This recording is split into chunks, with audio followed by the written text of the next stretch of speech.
Subscribe करंतु एबे हम चैनल को और प्रेस करंतु बेल आइकन को जहा द्वारा लेटेस्ट वीडियो रो नोटिफिकेशन आपण माननको सर्वप्रथम मिलिबो। आजिर वीडियो रे आमे आपण माननको कहिबाकू जाउछु आपणଙ୍କ ପାଇଁ आगामी ए दुई दिन रो स्थिति विषय रे कि ए दिन रे विशेष भाबरे आपणଙ୍କ राशि ପାଇଁ स्थिति किपरि रहिबाकू जाउछि, केउ सब जिनिस रे आपणଙ୍କୁ फायदा हेबो, केउ सब जिनिस रे आपणଙ୍କୁ सावधान रहिबाकू पड़िबो, आपण लव लाइफ किपरि रहिबो, कैरियर किपरि रहिबो, बिजनेस आ व्यापार किपरि रहिबो एवं स्वास्थ्य रो किछि महत्वपूर्ण इन्फॉर्मेशन मध्ये आमे आपण माननको देबु। आउ ए वीडियो शेष रे आमे आपण माननको किछि उपाय विषय रे मध्ये कहिबु जहा द्वारा आपण ए दुई दिन को आउरी अधिक शुभ और मंगलदायक बनि परिबे। आगो को वीडियो आरंभ करबा पूर्वरु हमर आपनको रिक्वेस्ट कि जदि आपण हमर ए चैनल ले नुआ आछंती तो चैनल को सब्सक्राइब करंतु, सांगरे नोटिफिकेशन बेल को मध्ये ऑन करंतु जहा द्वारा समय समय रे सह नुआ नुआ वीडियो रो नोटिफिकेशन आपणक पाखरे पहुंचीबो। तो आसंतु जानिबा किपरि रहिबो आपणक पई विशेष भाबरे ए दुई दिन रो स्थिति।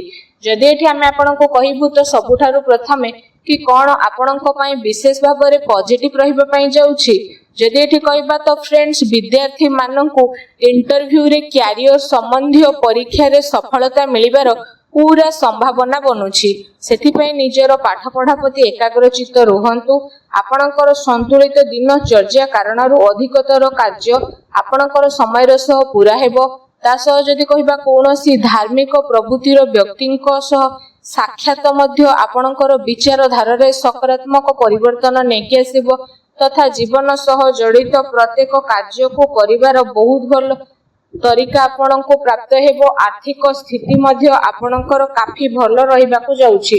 संपर्कियंक सह मनोरंजन संबंधी प्रोग्राम बनिबो आ संबंध रे घनिष्ठता मध्य देखिबाकू मिलिबो। पूर्व समय जेउ सबु कार्य प्रति आपण परिश्रम करूथिले एबे से सबुर शुभ परिमाण आशा ठारू अधिक आपणको प्राप्त हेबो। धार्मिक कार्य प्रति विशेष भाबरे आपणकर रुचि बढ़िबो। पूर्व किछि समय जेउ कार्य रे रोकावट आसुथिला एबे से सबु बहुत ही सरल सहज उपाय रे सुधुरी जीवो। वस्त्र आभूषण भली जिनिस किना किनी रे समय व्यतीत हेबो। समय आपणक पक्षरे रखिबो, एहार सम्मान करंतु। कोनोसी शुभ समाचार मिलिबा कारणरू घर परिवार रे खुशीर माहौल देखिबाकू मिलिबो। आपणकर परिश्रम द्वारा कोनोसी महत्वपूर्ण कार्य संपन्न मध्य हेबो। आपणको योग्यता आ क्षमता उपरे परिवार सदस्य माने गर्व अनुभव करिवे। कोनोसी विशेषज्ञ व्यक्तिर परामर्श सहयोग आपणकर हजि जाइथिबा प्रतिष्ठा को पुणी थरे हासिल करिवो, जहा द्वारा आपणकर आत्मविश्वास रे वृद्धि हेबो। घरे कोनोसी धार्मिक आयोजन मध्य संपन्न आपणकर हेबो। ए दिन आपणक पई बहुत ही भल दिन सिद्ध हेबो। ए दिन रे आपणको नुआ नुआ सफलता मिलिबार अनेक ही जोग बनुछि। आसंतु जानिबा आपणक पई कोन ए दिन रे नेगेटिव रहिबो। फ्रेंड्स को सहित विशेष भाबरे अजथा बुला बुली रे निजर टाइम को वेस्ट करंतु नाही। निजर शारीरिक ऊर्जा को बनै के रखंतु। अलस्वामी रे मनोरंजन रे समय व्यतीत करबा द्वारा बनुथबा कार्य रे अघटन आसी पारे। निजर महत्वपूर्ण दस्तावेज को संभाली के रखंतु। केही यार भूल व्यवहार मध्य करि पारंती। ए कारणरू विशेष भाबरे आपणकर स्वाभिमान को मध्य आघात लागि पारे। संतानकर गति विधि उपरे कड़ा नजर रखंतु। पिलांको समस्या को शांतिपूर्ण सुझातु। तांको रागिबा क्रोध करिबा द्वारा तांको भितरे अहंकार भाव जागृत होई पारे। काल्पनिक कथा उपरे अधिक ध्यान न देकी यथार्थ उपरे विश्वास करंतु, किंतु ध्यान रखंतु कोनोसी भी कार्य को करिबा पूर्व तार भल खराब उपरे आपण विचार करिवार अति आवश्यकता रहिछि। कारण किछि खराब हेबार संभावना लागुछि। एहा सहित अधिकतर समय घर बाहर व्यतीत करबा को पड़ी पारे, किंतु सफलता प्राप्त करिबा पई मर्यादा रो ध्यान रखिबा आपणक पई आवश्यकता रहिछि। कोनोसी अनुचित कार्य आपणकर क्रोधपूर्ण व्यवहार आपणकर योजना को बिगाड़ी देबो, तेणु सावधान रहंतु। अन्यर सुलझाबा उपरे गंभीरतार सह विचार करंतु तथा अजथा खर्च ठारू दूरे रुहंतु। अजथारे कोनोसी महत्वपूर्ण खर्च आपणकर आसी पारे। ता सहित कोनोसी निकट संबंधीयक द्वारा मत भेद हेबार पूरा संभावना रहिछि। सावधान रहंतु। आसंतु जानिबा ए दिन रे आपणकर लव लाइफ किपरि रहिबो। विवाहित जीवन आपणकर सुखमय रहिबो। ପ୍ରେମ ସମ୍ବନ୍ଧରେ କାଫି ମଜବୁତତା ଆସିବ। ପ୍ରେମ ସମ୍ବନ୍ଧ ପାଇଁ ଏ ଦିନ ବହୁତ ହି ଆପଣଙ୍କ ପାଇଁ ଅନୁକୂଳ ରହିବ।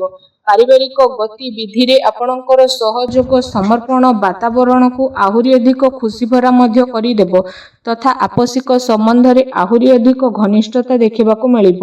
ପତି ପତ୍ନୀଙ୍କ ସମ୍ବନ୍ଧରେ ମଧୁରତା ଆସିବ। କୌଣସି ବି ମହତ୍ତ୍ୱପୂର୍ଣ୍ଣ କାର୍ଯ୍ୟରେ ନିଜ ଜୀବନସାଥୀଙ୍କର ପରାମର୍ଶ ଅବଶ୍ୟ ନିଅନ୍ତୁ।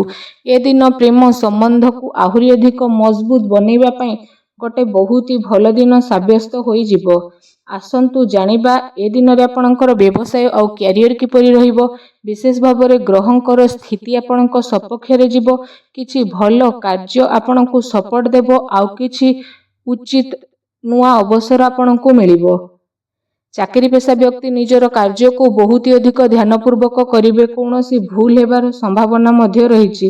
ଦୈନିକ ଆୟରେ ଯେହେତୁ ବୃଦ୍ଧି ହେବ ତ ଆପଣ ନୂଆ ନୂଆ କାର୍ଯ୍ୟକୁ ମଧ୍ୟ ଆପଣେଇବେ ଆଉ ଧ୍ୟାନ କେନ୍ଦ୍ରିତ ମଧ୍ୟ କରିବେ। କୌଣସି ନୂଆ ପ୍ରପର୍ଟି ମିଳିବାର ସମ୍ଭାବନା ରହିଛି। ଚାକିରି ପେଶା ବ୍ୟକ୍ତିଙ୍କୁ ନିଜର ଟାର୍ଗେଟ ପୂରା କରିବାରେ ବଡ଼ ଲାଭ ମଧ୍ୟ ପ୍ରାପ୍ତ ହେବ। କୌଣସି ନୂଆ ପଦପ୍ରାପ୍ତିର ଯୋଗ ମଧ୍ୟ ବନୁଛି। କୌଣସି ବି ଡିଲ୍ ଫାଇନାଲ କରିବା ସମୟରେ ଭାବି ଚିନ୍ତିକି କାମ କରନ୍ତୁ। ଲାଭର ମାର୍ଗ ପ୍ରସ୍ତୁତ ହେବାର ବିଶେଷ ଭାବରେ ଯୋଗ ବନୁଛି। ଅର୍ଥାତ୍ ସମୟର ଭରପୁର ସଦ୍ ଉପଯୋଗ ଆପଣ କରନ୍ତୁ। ସବୁ ପ୍ରକାରର ଗତିବିଧି ସୁଚାରୁ ରୂପେ ରହିବ ଏବଂ ଚାକିରି ପେଶା ବ୍ୟକ୍ତିମାନଙ୍କୁ ନିଜର କାର୍ଯ୍ୟ ଉପରେ ଟିକେ ସାବଧାନ ରହିବାର ଅତି ଆବଶ୍ୟକତା ରହିଛି। ଅନ୍ୟଥା ଅଧିକାରୀ ବର୍ଗଙ୍କର କ୍ରୋଧର ଶିକାର ହେବା ପାଇଁ ଆପଣଙ୍କୁ ପଡ଼ିପାରେ। ବ୍ୟବସାୟିକ ବିଚାର ସମ୍ବନ୍ଧୀୟ ବାତାବରଣ କୌଣସି ବି କାର୍ଯ୍ୟକୁ ଆପଣ ସ୍ଥଗିତ କରିକି ରଖନ୍ତୁ। ଆର୍ଥିକ ସାଧନରେ ଆପଣଙ୍କର ବୃଦ୍ଧି ହେବ ଏବଂ କୌଣସି ପ୍ରକାରର ଅନୁଚିତ କାର୍ଯ୍ୟକୁ କରିବାରୁ ଆପଣଙ୍କୁ ଦୂରେଇ ରହିବାକୁ ପଡ଼ିବ। ପ୍ରପର୍ଟି ସମ୍ବନ୍ଧିତ କାର୍ଯ୍ୟରେ ପେପର ୱାର୍କରେ ମଧ୍ୟ ଆପଣ ଅଧିକ ଧ୍ୟାନ ଦେବେ। ଟିକେ ଅସାବଧାନତା ଆପଣଙ୍କୁ କୌଣସି ବଡ଼ ମୁସ୍କିଲରେ ମଧ୍ୟ ପକାଇ ପାରିବ। ଚାକିରି ପେଶା ବ୍ୟକ୍ତିଙ୍କ ଉଚ୍ଚ ଅଧିକାରୀ ବର୍ଗ ମଧ୍ୟ ପ୍ରସନ୍ନ ରହିବେ। ପ୍ରମୋସନ ମିଳିବାର ମଧ୍ୟ ବିଶେଷ ରୂପରେ ଯୋଗ ବନୁଛି। ଆସନ୍ତୁ ଜାଣିବା ଆପଣଙ୍କର ସ୍ୱାସ୍ଥ୍ୟ କିପରି ରହିବ। ତ ସ୍ୱାସ୍ଥ୍ୟ ବିଷୟରେ ଯଦି କହିବା, ବାହନ ଆଦି ବିଷୟରେ ଆପଣଙ୍କୁ ଆଘାତ ଲାଗିବାର ବିଶେଷ ରୂପରେ ସମ୍ଭାବନା ରହିଛି। ତେଣୁ ଆପଣ ଅତ୍ୟଧିକ ସାବଧାନ ହୋଇକି ରୁହନ୍ତୁ। ତା ସହିତ ଆପଣଙ୍କ ସ୍ୱାସ୍ଥ୍ୟ ବହୁତ ହି ଭଲ ରହିବ। ଏହା ସହିତ ନିଜ ସ୍ୱାସ୍ଥ୍ୟକୁ ଆହୁରି ଅଧିକ ଭଲ ରଖିବା ପାଇଁ ଆପଣ ଡେଲି ଯୋଗ କରନ୍ତୁ, ବ୍ୟାୟାମ କରନ୍ତୁ। ଏବେ ଆସନ୍ତୁ ଜାଣିବା ଆପଣଙ୍କ ପାଇଁ କ'ଣ ବିଶେଷ ଉପାୟ ରହିଛି। ଆପଣ ବିଶେଷ ଭାବରେ ସ୍ନାନ ଆଦି କରିସାରିବା ପରେ ଭଗବାନ ବଜରଙ୍ଗବାଲୀଙ୍କ ମନ୍ଦିରକୁ ଯାଆନ୍ତୁ। ଆଉ ଭଗବାନ ବଜରଙ୍ଗବାଲୀଙ୍କୁ ଆପଣ ଗୁଡ଼ ଆଉ ଚଣା ପ୍ରସାଦ ରୂପେ ଅବଶ୍ୟ ଅର୍ପଣ କରନ୍ତୁ। ଏହା ସହିତ ସେଠି ବସି ହନୁମାନ ଚାଳିଶାର ମଧ୍ୟ ପାଠ କରନ୍ତୁ। ସ୍ଥିତି ଆପଣଙ୍କ ପାଇଁ ବହୁତ ଭଲ ରହିବ। ଭିଡ଼ିଓ କେମିତି ଲାଗିଲା କମେଣ୍ଟ କରିକି ଜଣାନ୍ତୁ। ଚ୍ୟାନେଲରେ ନୂଆ ଆସିଲେ ଚ୍ୟାନେଲକୁ ସବସ୍କ୍ରାଇବ କରନ୍ତୁ। ଧନ୍ୟବାଦ।